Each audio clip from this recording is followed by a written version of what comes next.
Everybody, and welcome to the Glory Reds podcast. It's your boy Don Benito, and with the Manchester United transfer latest, Manchester United are in for Summerville of West Ham. We will be talking about that. Another midfielder that is being considered by Manchester United, Sandro Berge. We will be discussing that. Sandro Tonali to Tottenham. That seems like a transfer blow for Manchester United, as he was one player that was being discussed. We will be talking about that. And Marcus Rashford, with his release clause of 40 million. Who will be getting him? We will be talking about that. And without further ado, ladies and gentlemen, let's get into it.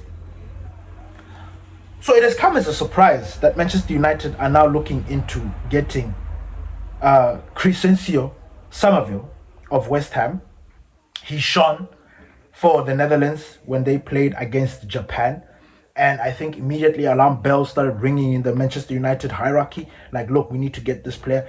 He's a good player. He is absolutely rapid, but I don't know if he's Manchester United material, and again, these are confusing statements, because not so long ago Manchester United were decided that they're not going to pursue the left wing position. They wanted to go and strengthen the left back position. So what does that mean? Does that mean that Manchester United have now abandoned getting Lewis Hall? Or are they going to sign a player in that left wing position and then forget about the left back? It is a very confusing moment, because we initially thought that, look, based on what they said, that they were going to strengthen the left back position. Now, maybe Lewis Hall's fee is putting them off. 70 million. The kid is young. This kid, if he comes in, he's going to be at Manchester United for another 10 years, just like Luke Shaw. He is for the future. And I personally think that Manchester United should go for this player. Honestly, I think they should go for this player, other than go for Crysencio, because in that left wing position, we are stacked. We're not really stacked, but we have got players that can play there. Dogu is one of them. Dogu is a player that has now established himself as an attacker. He is an option in that attacking formation. He's scoring goals. He has got that goal threat. I don't understand. Maybe it's for squad depth. Maybe. I don't know. But this is now confusing. It's a little bit confusing, to say the least. But when you look at Summerville and what he was doing for West Ham, yes, West Ham have been relegated. But when he played for them, he is a very electric player. He is a player that is dazzling. He's quick.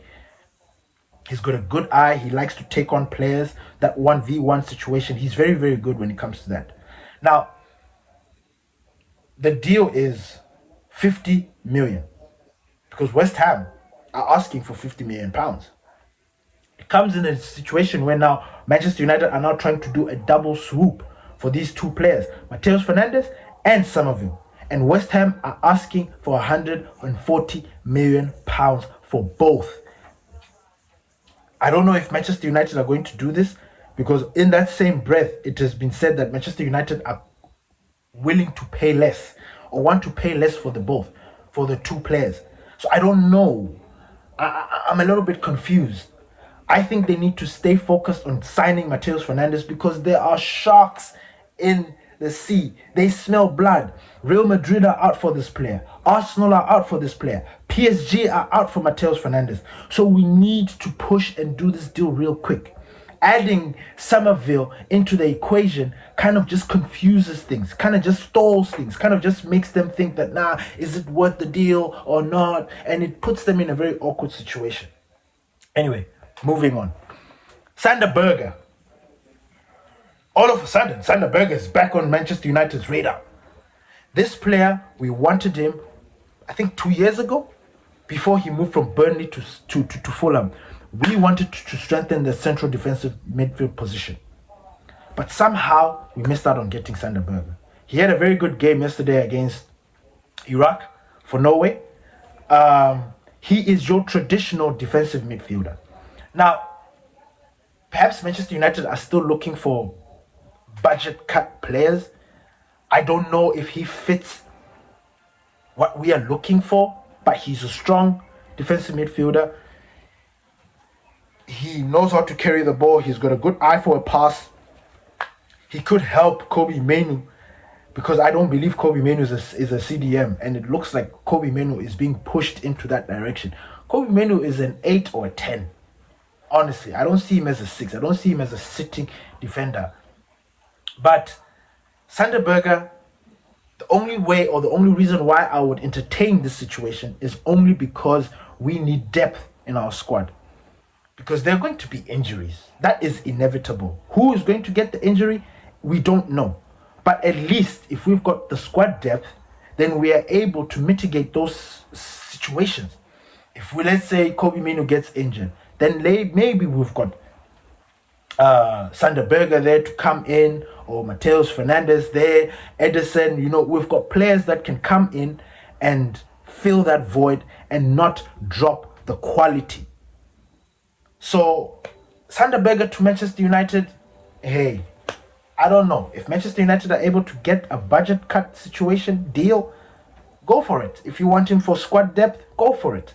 But I don't see him as a starter at Manchester United. I don't. I honestly don't.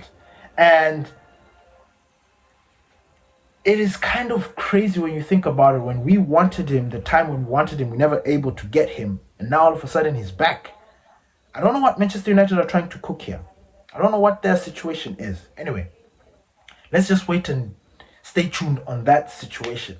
The next topic that I wanted to talk about is Sandro Tonali. Sandro Tonali, I think we've hit a transfer blow, because according to reports, Tottenham, Roberto De Zerbi is pushing for the player, and apparently Tottenham are leading the race. It looks like Sandro Tonali is sort of warming up to joining Tottenham Hotspur. So I don't know. He was a player that we're looking at. Yes, we'll be linked with Mateus Fernandes, we're linked with Sandro Tonali, we're linked with Carlos Baliba, we were linked with Adam Wharton. The list goes on. But there was a feeling that if Manchester United don't get a certain player, they were going to push for a certain player. If they don't get this player, they're going to go for this player. And as it stands now, it looks like Sandro Tonali is off the books. He might be joining Tottenham Hotspur. What do you guys think about that? Do you think Manchester United was sleeping on this deal? Do you think maybe Sandro Tonali was too expensive for Manchester United? I don't know. Moving on. Last but not least, Marcus Rashford. Marcus Rashford's situation is still in the air. Manchester United have placed a release clause of 40 million on the player. Now, any team can get this player. And I think 40 million actually is just about right when you think about the British tax. Barcelona failed to commit to the agreement of signing the player, that obligation to buy him. They failed to commit to that. So Marcus Rashford, as it stands, is a Manchester United player. But Manchester United have put a release clause on the player, 40 million. Bayern Munich are strong favorites for getting Marcus Rashford. But his wages are ridiculous. And I think if that deal is to go through, Marcus Rashford has to agree to lower his wages. I don't know if he'll be willing to do that, because he's still got 2 years left on his Manchester United contract. He's still got 2 years to reach that 350 or 320 million, 320,000 a week. He's still got enough money. So I get it. But it looks like Manchester United are trying to find ways for Marcus Rashford to find another place. If not, it has also been stated that Michael Carrick is open to keeping Marcus Rashford. Now, initially, I had also said that, look, I didn't like the situation that was going with Marcus Rashford. I felt sorry for the player. I was even considering him to come back. But if there's an opportunity for us to sell this player, I say, please, let's do it. Because I don't think his heart is with Manchester. I mean, he's a Manchester United boy, born and bred, academy graduate. He's been doing the business. Manchester United will always be his love. But we've moved on. He has moved on. I don't know if he's willing to come back and take on the responsibility, because I don't know how the fans are going to react. And the more I think about the situation, the more I feel like it is not a good idea to keep Marcus Rashford. I mean, I was considering keeping him, but now I'm sitting there thinking to myself, nah, I don't think so.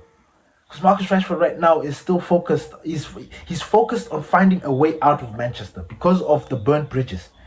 So I don't know. What do you guys think? Do you think Marcus Rashford is going to stay at Manchester United? Do you think Manchester United will find another destination for him? Do you think Marcus Rashford will be willing to take a pay cut in order to join another club? The transfer window is still up in the air, so we will wait and see what pans out from that situation. Thank you, everybody, for listening to the Glory Reds podcast. Peace.